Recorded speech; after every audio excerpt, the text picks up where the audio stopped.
Hai, pernah nggak kalian berpikir kenapa anak yang jenius dengan IQ di atas 130 justru masuk ke kategori berkebutuhan khusus? Atau kalian tahu nggak sih ada gangguan belajar di mana huruf-huruf di buku itu terlihat menari-nari dan bahkan terbalik. Padahal anak tersebut cerdas. So, halo semuanya, saya Naura dan kali ini kita akan membahas tentang beberapa jenis disabilitas. Karena disabilitas adalah spektrum yang kompleks dan seringkali tak kasat mata. Yang pertama adalah tunanetra. Ini adalah disabilitas sensorik yang berkaitan dengan gangguan fungsi penglihatan.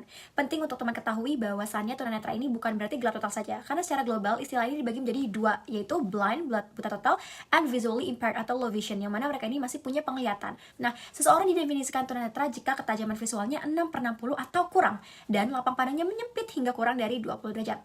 Penyebabnya itu beragam, teman-teman, mulai dari kelainan refraksi, katarak, sampai yang namanya glaukoma.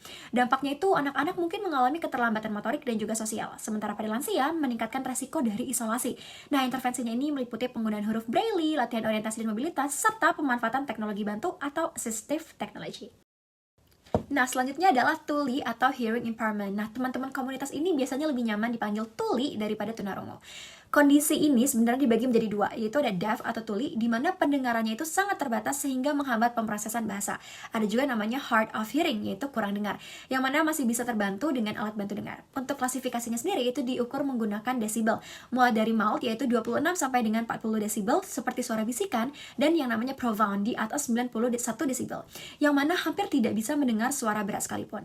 Nah, karena keterbatasan mendengar, mereka ini seringkali memiliki indera penglihatan yang lebih peka, sehingga ekspresi wajah dan juga bahasa isyarat menjadi kunci dari komunikasi bersama komunitas tuli.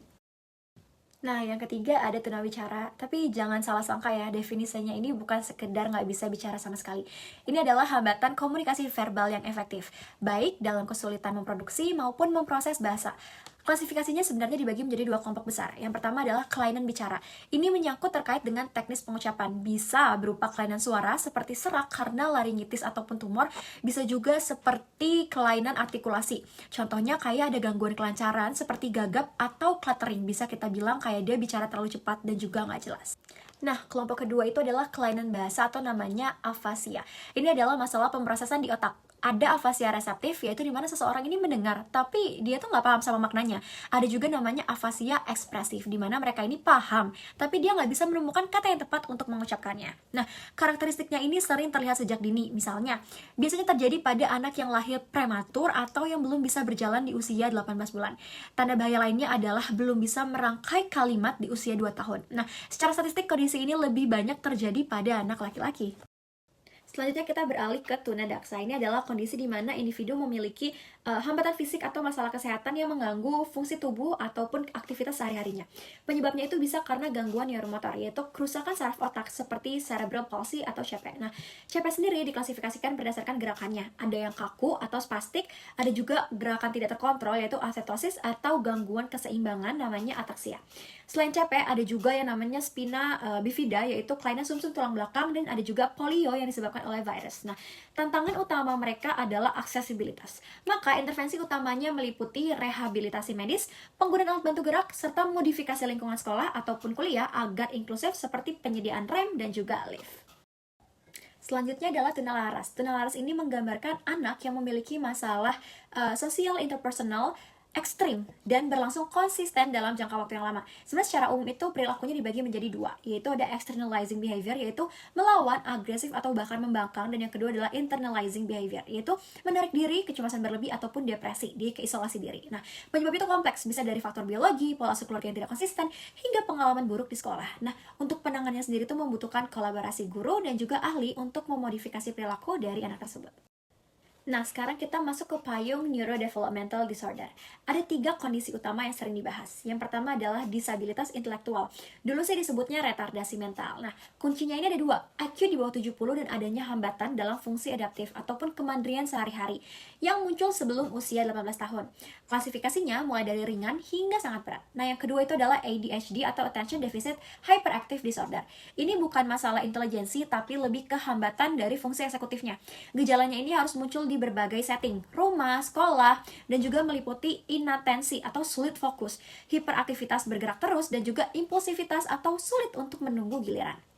Dan yang ketiga adalah ACD atau Autism Spectrum Disorder, di mana karakteristik utamanya adalah hambatan untuk berinteraksi sosial dan juga komunikasi, serta adanya perilaku atau pola atau minat yang mana dia tuh repetitif dan juga terbatas. Nah, deteksi dininya ini seperti kurangnya kontak mata bisa terlihat bahkan sebelum usia 2 tahun.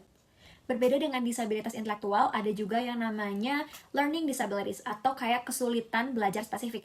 Jadi anak-anak ini tuh biasanya memiliki kecerdasan rata-rata atau bahkan di atas rata-rata, tapi mengalami hambatan dalam proses psikologi dasar. Hambatannya ini tuh bersifat intrinsik, kayak seringkali karena disfungsi di sistem saraf pusatnya. Jenisnya ada apa aja? Yang pertama itu adalah disleksia, yaitu kesulitan berat dalam membaca dan juga memproses bunyi dari suatu bahasa.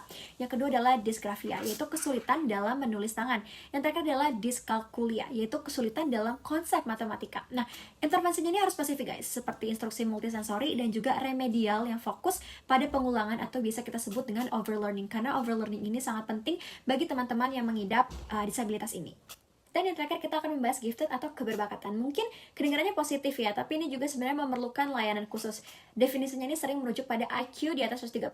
Menurut konsep Ranzuli, gifted itu harus memiliki 3 cincin, yaitu kemampuan di atas rata-rata, komitmen tugas yang tinggi, dan juga kreativitas yang tinggi. Nah, tanpa penanganan yang tepat, mereka ini bisa menjadi underachiever atau di mana prestasinya itu di bawah potensi atau di bawah rata-rata. Jadi, pendidikan mereka ini butuh akselerasi, pengayaan, atau bahkan kurikulum berdiferensiasi. Nah, tadi merupakan jenis disabilitas terakhir yang akan kita bahas. Dan harus diingat teman-teman bahwasannya disability itu seringkali muncul bukan karena kondisi tubuh mereka, tapi karena lingkungan yang gagal mengakomodasi mereka. Jadi jangan hanya fokus pada apa yang salah, tapi kita harus fokus terhadap apa yang bisa kita bantu. Jadi kita harus pahami ilmunya dan juga hilangkan stigmanya. Saya Naura, sampai jumpa. Terima kasih.